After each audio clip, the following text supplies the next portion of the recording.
Under Reports and Alarms, select the Data View category. Click New in the upper right corner to create a new report.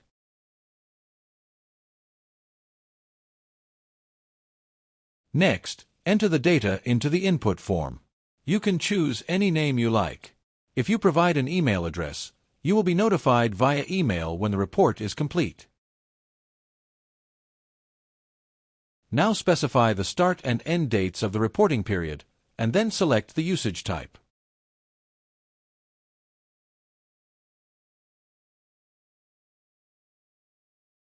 Select whether the report should include all SIM cards, only SIM cards with a specific plan, or one or more SIM cards with specific numbers.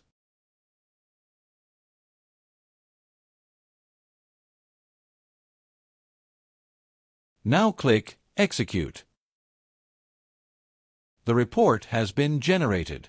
Select the List tab. Refresh the page after a few minutes to download the report. Now open the report. In the last 3 columns, you'll see the voice, text, and data usage for the selected time period for each SIM card.